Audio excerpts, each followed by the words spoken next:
The reservation is set for 7 people. This individual will have a separate seat, please. That cheerful voice belonged to my mother-in-law, who always finds joy in teasing me. But today, everything changes. Armed with a secret, I've decided it's time to reveal all to our relatives. My name is Emily. I'm 28 and work as a chef. I met my husband, Chris, at a popular restaurant where I worked after culinary school. Chris manages his family's electronics store, a business passed down for 3 generations. After his father's passing last year, Chris became the third-generation owner. I come from a simple family, but cooking runs in our blood. My parents and older brother are all chefs, and I've been cooking since childhood. With talent and hard work, I graduated top of my class. Cooking has always been my passion, but things changed after marrying Chris. Right after we tied the knot, I moved in with my mother-in-law. Chris had always lived at home, and with his father's recent passing, he felt it was necessary for me to be there to support his mother. I had imagined our married life eagerly, knowing that eventually, as the eldest son, we would reside with his mother. However, I hadn't anticipated it happening so soon. Maybe I should have expressed my concerns before marriage, but given the circumstances, I didn't want to seem difficult. Nonetheless, what's done is done. However, when we initially moved in together, my mother-in-law was incredibly kind. She would bring me cream puffs from my favorite bakery and insisted on taking care of most household chores. Reasoning that I was working, she handled all the cooking, but I struggled with the taste. It seemed her dishes were always too intense for my palate. I later learned she hailed from the southern part of the country, where people supposedly prefer salty foods. However, not everyone from the South shares this taste preference. Some of my Southern co-workers actually preferred milder flavors. Regardless, my mother-in-law's cooking went beyond salty. Her stews were so dark, I couldn't discern the ingredients, and they tasted like concentrated barbecue sauce. She would insist I have more, claiming it complemented bread well. When I voiced my struggle with the saltiness, Chris would ask if she had toned it down, to which she would reply with uncertainty, adjusting the seasoning based on my feedback. It left me feeling uneasy. We carried on like this for a while, but my work started to suffer. Constantly eating my mother-in-law's meals seemed to numb my taste buds, making it hard for me to discern flavors. Thankfully, the head chef always checked my dishes before service, sparing me any reprimands. Realizing this couldn't continue, I began waking up earlier than my mother-in-law, especially for breakfast, which seemed to alleviate some of my struggles at work. Oddly, her demeanor toward me grew colder. She started ignoring my greetings and even criticized my cooking. "Emily, this lacks flavor. You need to season it properly. Just because you're busy, what's your excuse?" "But mother-in-law, I've seasoned it as per the recipe. Please taste it." She did, only to respond, "It's still bland. Can't you tell?" Adding more would be unhealthy. What's wrong with enjoying good food? Don't let your skills go to waste. With that, she poured an excessive amount of soy sauce over my dish. "I'm concerned about our health." I protested, but she brushed it off. I had a hunch about what triggered my mother-in-law's sudden change in behavior.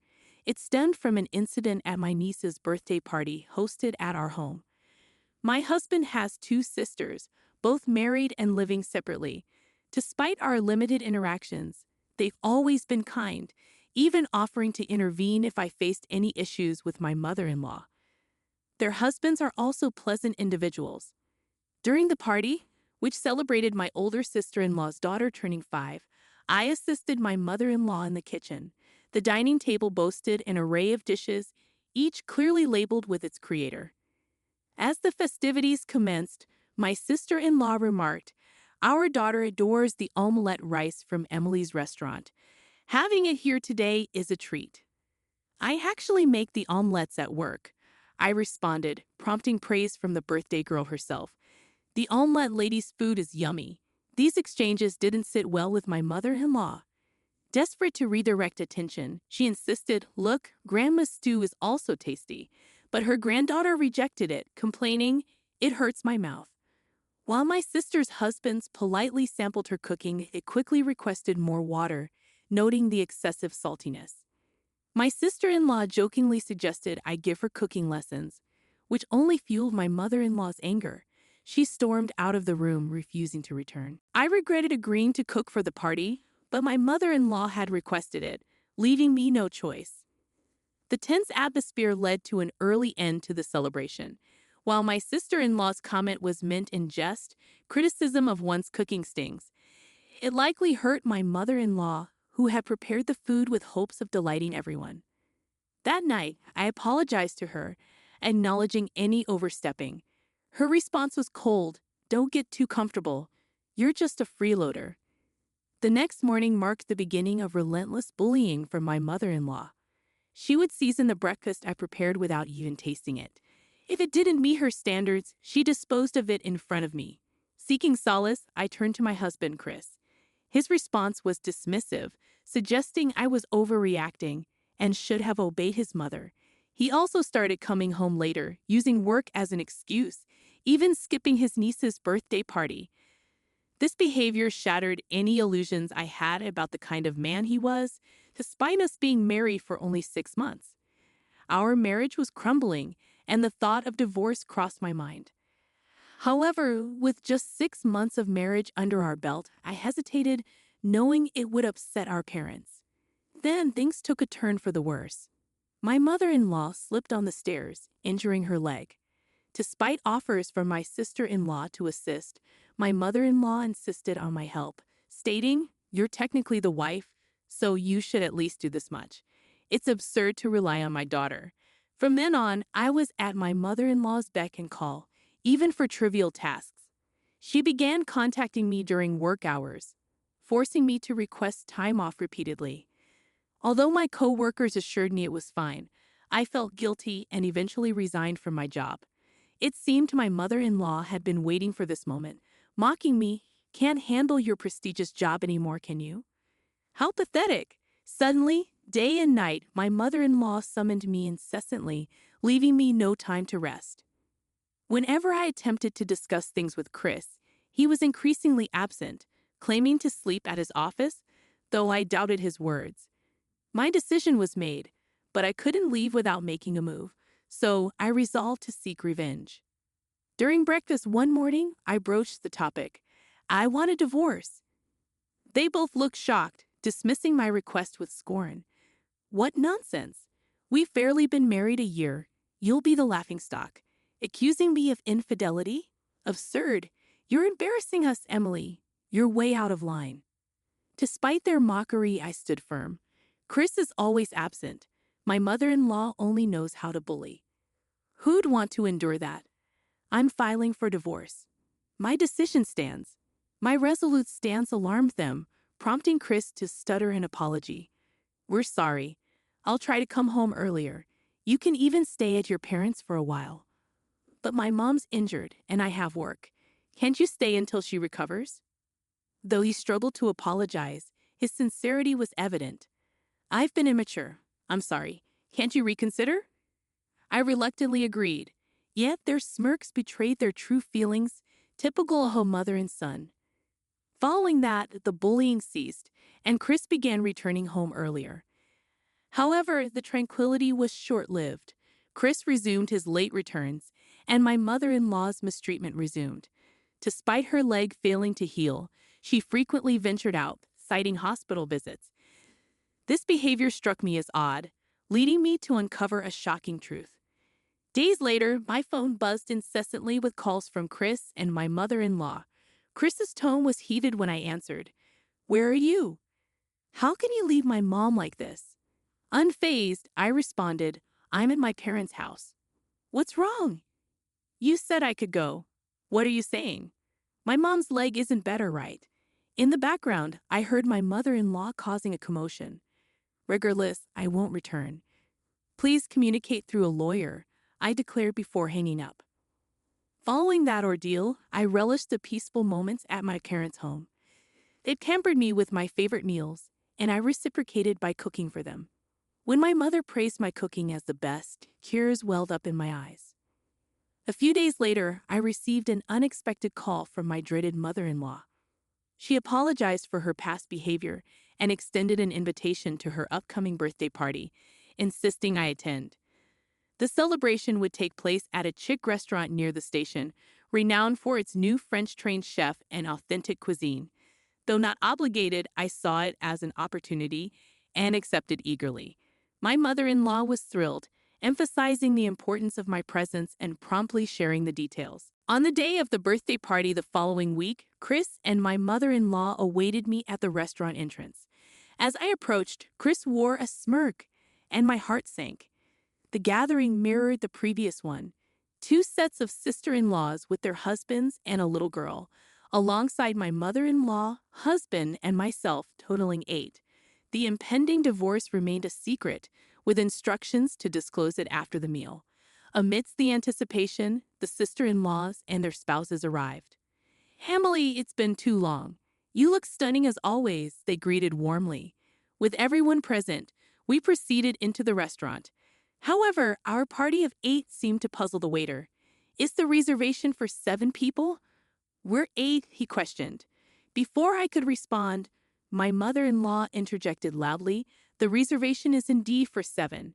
We prefer this person to be seated separately, please," pointing at me as she spoke.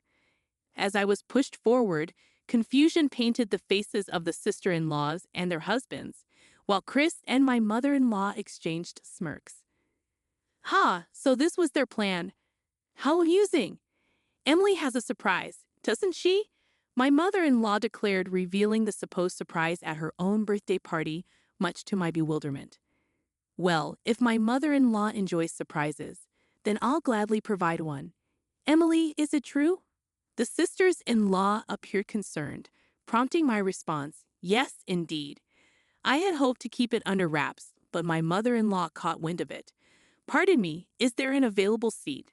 I inquired of the waiter, who kindly led me to a seat out of sight from my in-laws, a welcome relief. While they enjoyed their meal, including a specially prepared kids' meal for one of the sisters-in-law's daughters, I remained out of their view. The atmosphere seemed pleasant. The young girl exclaimed joyfully, "Wow, this tastes just like my sister's omelet." Her sisters echoed similar sentiments, praising the food's deliciousness. My mother-in-law beamed with pride, boasting, "You see? Since the chef changed, the flavors have vastly improved. Wait until you try the meat dishes after this," she boasted, with my husband nodding in agreement. Then came the moment my mother-in-law had eagerly awaited, the arrival of the meat dish she had boasted about. A tantalizing plate was placed in front of my sister-in-law and her husband. However, as minutes passed, no food arrived for my mother-in-law and husband. Growing impatient, they beckoned the waiter, demanding answers. "What's the holdup?" My mother-in-law's voice boomed, the loudness seeming out of place in the elegant restaurant, prompting grimaces from nearby patrons. "The chef himself will serve your dishes.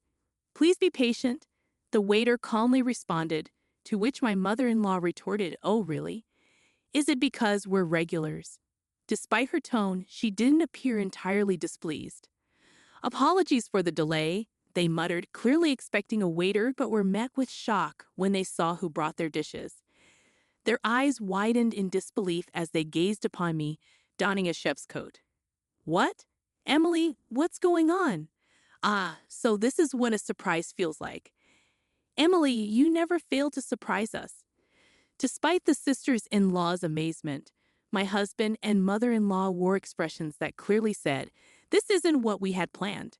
Ignoring their reactions, I proceeded to serve the dishes without a care in the world. "I've prepared this dish especially tailored to your tastes," I announced as I placed a peculiar black lump smothered in rich soy sauce in front of my mother-in-law. With a flourish, I poured even more soy sauce onto it. She stood frozen, clearly taken aback. And for our special guest, I continued, presenting a plate adorned with an assortment of batteries, ranging from AA to D. "To add an extra kick, please help yourself to some soy sauce," I added, setting a whole bottle in front of my husband. "After all, he's always buzzing about work," I quipped, arranging the batteries for my electrician husband, even selecting the priciest ones available at other electronic stores. I anticipate some gratitude for my efforts. My nieces erupted into laughter at the sight. My sister-in-law and her husband wore expressions suggesting, "Isn't this a bit over the top?" Meanwhile, my mother-in-law and husband flushed red with embarrassment, bellowing, "You're making a mockery of us and this establishment. Get the manager." As my husband made the demand, the manager emerged, calmly stating, "That would be me." "What on earth were you thinking? We're the customers here. We'll take legal action," they threatened, to which the manager calmly responded, "Is that so? Well, in that case, we'll be pursuing legal action against you two for disrupting our business." Their response? A puzzled huh? It became apparent that my in-laws were frequent patrons of the restaurant, often exhibiting arrogance towards the staff. They had a reputation for nitpicking, never considering the inconvenience they caused other customers. Their troublesome behavior was well known. "We've tolerated it because you're family, but it seems it's time to put some distance between us. Right, Emily?" "Absolutely, big brother." Upon hearing this revelation, my in-laws turned their surprised gazes towards us. "You see, this restaurant has been managed by my brother for quite some time now. He resides in France and couldn't make it back for our wedding due to his busy schedule." Despite sending his congratulations, my mother-in-law and my husband, Bob, had never met him. However, my brother had seen family photos and recognized both of them, I explained. "I deeply regret not being able to attend your wedding. I attempted to reach out several times, but you always seemed to have company," I continued, watching as their faces paled. The conversation grew tense. My sisters-in-law urged their husbands to leave first, then proposed, "Shall we delve into this further?" Though they smiled, their eyes betrayed a seriousness that sent a chill down my spine. "It's merely business, you know. The old-timers on Main Street, they prefer these modern spots these days," Chris interjected. As he spoke, a waiter approached and handed him an earring, remarking, "You left this behind last time." "Dining with men who wear earrings, quite suspicious, isn't it?" My sister-in-law commented with a smirk. Unable to contain my laughter, I responded, "No, dear sister-in-law, this man has been having an affair with a woman who works at a florist near his shop." Chris's face drained of color as he glanced at me, silently questioning how I knew. Little did he know, I had hired a private investigator some time ago. My intuition had proven correct. Chris had been meeting the woman almost daily after work. This restaurant appeared to be their favorite haunt, as they visited nearly every week. The evidence, including photos of their rendezvous at a hotel, was abundant. "I'm serious about her. Marrying you was a mistake. I'm ready for a divorce," Chris declared, his stance on divorce suddenly shifting. "That works for me. I've been wanting a divorce too," I replied, seizing the opportunity. "But I'll be seeking alimony, so be prepared to pay up." "I just landed a major contract," I added. "I'll happily comply," he chuckled. "Good to hear. Now, as for you, mother-in-law." My mother-in-law, who had remained silent until then, visibly trembled. Though not as frequent a patron as Chris, she too had her own routine here. "But I'm already a widow," she protested. "That's irrelevant," I countered. Upon hearing her confession, I felt compelled to reveal another piece of information. "I had the private investigator look into you as well, mother-in-law. It seems your relationship with your partner has been ongoing for about 5 years. However, didn't father-in-law pass away just last year?" My sisters-in-law shot their mother a glare of anger. No surprises there. The two of them were always closer to our esteemed father than to our mother. Discovering the truth, they were understandably furious. I too was taken aback by the level of detail the investigator had uncovered about my mother-in-law. It was revealed that my father-in-law had also hired the same investigator. "You've been deceiving us about Dad all this time. And Chris, you're cheating on Emily. Have you both lost your minds?" The sisters-in-law's anger showed no signs of abating. Recognizing that our presence was disturbing other patrons, we agreed to disperse for the day and reconvene at the in-laws' house on another occasion. On that day, I bid farewell to my brother and the staff with spirited high-fives. A few days later, in the presence of my two sisters-in-law, the divorce papers were filled out. My husband, showing no remorse, grumbled phrases like, "Well, just make sure you don't regret it, all right?" Despite my limited mobility, I ended up with such a troublesome wife. Exhausted by his endless complaints, I snapped, "Mind your step, mother-in-law." She jolted, responding with a puzzled, "What?" It was evident her leg had fully healed. Despite this, she continued to feign discomfort, solely to torment me. Her spiteful behavior confirmed her status as nothing more than a stranger to me. Thus, my brief marital journey came to an end in less than a year, and I had no regrets. Afterward, alimony payments for both my ex-husband and his mistress were deposited into my account simultaneously. While it seemed my ex-husband covered his mistress's portion too, that detail was inconsequential. Following the divorce, despite plunging into debt to fulfill his alimony obligations, my ex-husband was swiftly dumped by his newfound partner. Later, I discovered from my sister-in-law that the woman was notorious in her hometown as a homewrecker. Despite my ex-husband boasting about securing a major contract, it transpired that the restaurant was filled mostly with regular customers on the day we visited. As we exited the restaurant, following an encounter with the complaining couple, applause erupted in our wake. My brother confided in me, saying, "I heard from our other sibling that the reservation was only for 7 people, so I assumed there wasn't room for me anyway, which is why I went along with the plan." As expected, they are now prohibited from ever setting foot in the restaurant again. News of their misconduct quickly spread, resulting in the loss of their significant contract. It's a fitting consequence, I suppose. Their electronics store seemed to thrive on trust, but their future success is now uncertain. As for my mother-in-law, she too suffered repercussions. Not only was she abandoned by her partner, but her poor health led to a diagnosis revealing that her long-term dietary habits were to blame. Despite treatment, her body will never fully recover. It seems like a fitting consequence for her actions as well. As for me, I've returned to my job at the familiar Western-style restaurant. Despite the tumultuous events, my colleagues warmly embraced me back into the fold. "Welcome back, omelette lady," they greeted me with affection. My sisters-in-law remain loyal patrons of the restaurant. They severed ties with their mother and brother following the incident. They couldn't overlook the betrayal towards me, someone they had treated like a younger sister, and the deceit towards their late father. Their resolve to maintain this distance remains steadfast. Despite the challenges, my true joy lies in the kitchen. Cooking brings me unparalleled happiness, and in this moment, I find myself